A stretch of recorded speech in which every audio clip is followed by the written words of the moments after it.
कभी भी हज यात्रा पर उंगली नहीं उठाई जाती, जकात पर उंगली नहीं उठाई जाती, रोजा पर उंगली नहीं उठाई जाती। लेकिन दीपावली आएगी तो प्रदूषण होगा, होली आएगी तो पानी बर्बाद होगा, और अब कांवड़ यात्रा होगी तो तरह तरह की बातें। सब लोगों में सब प्रकार के लोग होते हैं, ऐसा नहीं कि सब ठीक होता है, कुछ अच्छे भले बुरे होते हैं, सभी में होते हैं।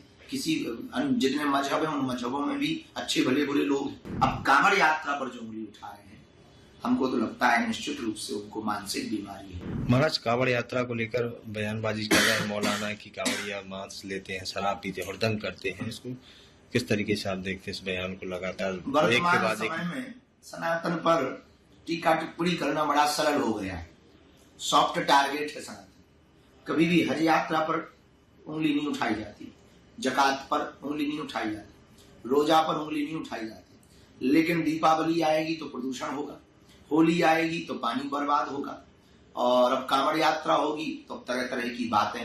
हाँ, सब लोगों में सब प्रकार के लोग होते हैं, ऐसा नहीं कि सब ठीक होता है, कुछ अच्छे भले बुरे होते हैं, सभी में होते हैं। किसी जितने मजहब है उन मजहबों में भी अच्छे भले बुरे लोग हैं।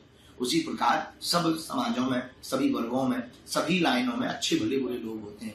न्यूज में भी अच्छे भले बुरे लोग होते हैं, जैसे उसी प्रकार इस संत लाइन में भी अच्छे भले बुरे होते हैं। कुछ काल नेमी होते, कुछ साधु होते, कुछ असाधु होते, नेताओं में भी ऐसे होते, अभिनेताओं में भी ऐसे होते हैं। तो फिर भी इसके बाद सनातन धर्म के ऊपर उंगली उठाना, इससे ये सिद्ध होता है कि सनातन धर्म को सॉफ्ट टारगेट बनाया गया।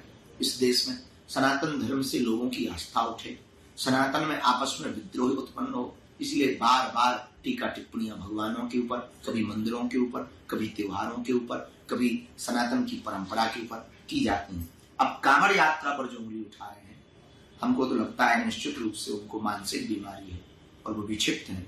कांवड़ यात्रा भगवान महादेव के प्रति श्रद्धा का प्रतीक है। अब कोई कैसे जा रहा वो उसकी निजी आस्था है, वो अपनी आस्था से जा रहा, कि जल भर के जा रहा, हलचल करके जा रहा, वो उसकी अपनी निजी आस्था है। पर हमें नहीं लगता कि किसी पर टीका टिप्पणी करनी चाहिए। एक उंगली उठाए किसी पर तो तीन उंगलियां सुधा अपनी तरफ मुड़ जाए।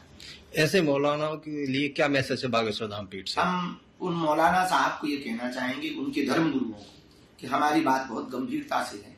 यदि वो अभी कांवड़ पर बोलेंगे और कल के दिन हम आपके ऊपर बोलेंगे तो आपको फिर बड़ी मिर्ची लगेगी। इसलिए उनके जितने भी विशिष्ट धर्म गुरु हैं, ऐसे मौलाना के खिलाफ में तत्क्षण एक फतवा जारी होना चाहिए। एक तरफ योगी सरकार है, योगी सरकार ने तमाम चीजें लाइसेंस के लिए बात कर दी है, जितनी फूड दुकानें लाइसेंस हो, और भी जो मांस की दुकान है प्रतिबंध लगा दिया है। इसको बहुत उत्तम है, पवित्रता बहुत आवश्यक है।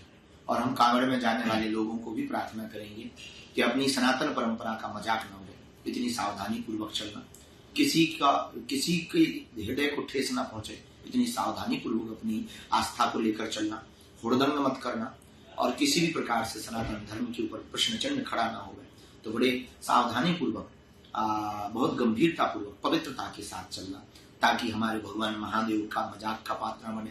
कांवड़िया, एक कांवड़िया के कारण सभी कांवड़ियों के ऊपर उंगली न उठे, क्योंकि सब बुरे नहीं होते। एक आध कोई बीच में अगर बुरा भी हो तो उससे भी हम प्रार्थना करेंगे कि और जगह है और यात्राएं, उन यात्राओं में तुम उपद्रव कर लेना, पर कांवड़ यात्रा में उपद्रव मत करना, ताकि सनातन धर्म पर प्रश्न चिन्ह खड़ा न हो।